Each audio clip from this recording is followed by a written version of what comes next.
আর fascism কিন্তু এটা মানে এটা ম্যাক্সিমাম ক্ষেত্রে বানানো, কিন্তু এটা আপনি দেখবেন যে এটাতে আমি দীর্ঘ কিছু আলোচনা করতে চাই। আমার ফ্যাসিস্টের সাথে কোনো সম্পর্ক নাই। ওই ফ্যাসিস্ট রিজিমের সাথে যদি সম্পর্ক থাকতো আমি কিন্তু আজকে আপনার সামনে দাঁড়িয়ে কথা বলতাম না। আমি কিন্তু প্রেসিডেন্ট এই নতুন সরকারের। সো এটা কিন্তু আপনার তো বুঝতে হবে, নতুন সরকার যদি আমাকে দেখে যদি বিন্দুমাত্র কোনো সংশ্লিষ্ট থাকতো আমার, তাহলে কিন্তু আমি এখানে আসতাম না আজকে।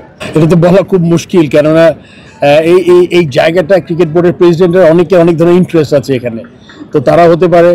এবং আমরা আসলে অনেক সময় আমি জানি না ভালো কাজগুলো নিচে পড়ে যায় অন্য আউটার মানে এক্সটার্নাল ইনফ্লুয়েন্সে। সো আমরা চেষ্টা করব, দুটোই করব, ভালো কাজের প্রশংসা করব, খারাপ কাজের সমালোচনা হবে, এটাই কিন্তু স্বাভাবিক। কিন্তু মাঝে মাঝে ভালো কাজগুলো নিচে চাপা পড়ে যায় এই খারাপ কাজের ভিড়ে। সো আমরা চেষ্টা করবো, আপনাদের কাছে অনুরোধ থাকবে, বিকজ আপনারা যদি সত্যিটা তুলে ধরেন এবং আনবায়াসলি কাজ করেন, আমার মনে হয় যে এই মানে যেই মানে আননেসেসারি সমালোচনা যাতে আমরা মুক্ত হতে পারি, এটা আমার সবার কাছে রিকোয়েস্ট থাকবে। কেন আমি এমন একজন মানুষ, আমি সবসময় বলি যে আমি যদি আপনারা যদি গঠনমূলক সমালোচনা করেন সেটা অ্যাকসেপ্টেড, কিন্তু কিছু বিষয় আছে মানে আননেসেসারি করা আর কি। সেটা আমি আশা করবো যেটা না করলেই ভালো, আর আমরা মেইন ফোকাসটা সরে যায়। তাইলে আপনি যদি ক্রিকেটে যে মেইন ফোকাস, আমার দায়িত্বটা কি বাংলাদেশ ক্রিকেটকে এগিয়ে নিয়ে যাওয়া, ওগুলাতে যে আমাদের ত্রুটিগুলো আছে ওগুলো আমরা তুলে ধরার চেষ্টা করবো প্রথম, তারপরে বাকি কাজ। ভাই একটা কথা বলতে চাচ্ছিলাম, সেটা হচ্ছে যে লাস্ট জিম্বাবুয়ের বিপক্ষে আমরা যেভাবে জিতেছি, আসলে জিম্বাবুয়ের বিপক্ষে কিন্তু এভাবেই জেতার কথা বাংলাদেশ। আমরা যে ব্র্যান্ডেড ক্রিকেট খেলি, আসলে বাংলাদেশের টেস্ট ক্রিকেটের ফিউচার আসলে কি? আমরা যেটা দেখেছিলাম যে এর আগে মানে গ্রাসরুট লেভেলের ক্রিকেট, আপনি যেটা বললেন যে একটা ব্যক্তি সাথে ইউজ করা হতো, সেখান থেকে আসলে রয়্যাল ট্যালেন্ট টুডে আসলে বলেই আছে পাঁচজন ক্রিকেটার বের হয়ে গেছে, আমাদের একটা ব্যাকওয়ার্ড তৈরি হয়ে গেছে, সেখান থেকে আমরা বের হয়ে আসতে পারছি না। তো সাদা পোশাকের ক্রিকেটে যদি ভালো করতে হয় বাংলাদেশকে, as a cricketer, as a captain, আপনার কি?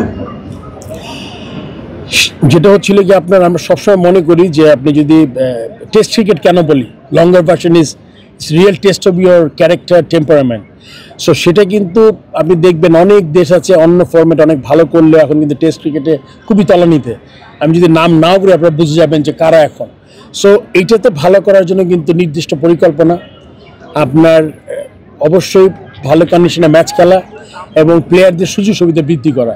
সুযোগ সুবিধা শুধুমাত্র টাকা পয়সা নয়, কিন্তু আপনার ফ্যাসিলিটিস, ড্রেসিং রুম, উইকেট যেখানে খেলবেন আপনি, ট্রান্সপোর্টেশন, সব জিনিস যদি আমরা ইমপ্রুভ করতে পারি, আই এম শিওর এটা কি হঠাৎ করে হবে না। মনে করেন জিনিসটা হবে কি যে আপনি প্রায়োরিটি দিচ্ছেন কতটুকু টেস্ট ম্যাচে ভালো করার, যে প্রায়োরিটি যেন ঠিক মতো দেই।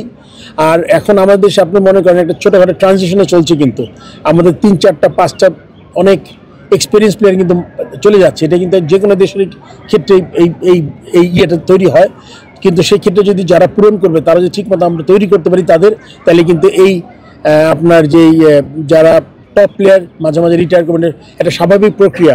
কিন্তু আমাদের নজর রাখতে হবে যে আমাদের পাইপলাইনটা আমরা ঠিক মতো এগিয়ে দিতে পারছি কিনা, এটা খুব ইম্পর্টেন্ট। পাইপলাইনটা যেটা আমি বলেছি একটু আগেও, যে আমাদের পাইপলাইন আপনার এখনও জিনিসটা ভাঙা অবস্থায় আছে, এটি নিয়ে আমাদের আরও বিশাল পরিকল্পনা করতে হবে, সো দ্যাট আমরা রেগুলার বেসিসে প্লেয়ার পাই যারা ন্যাশনাল টিমকে ফিট করবে।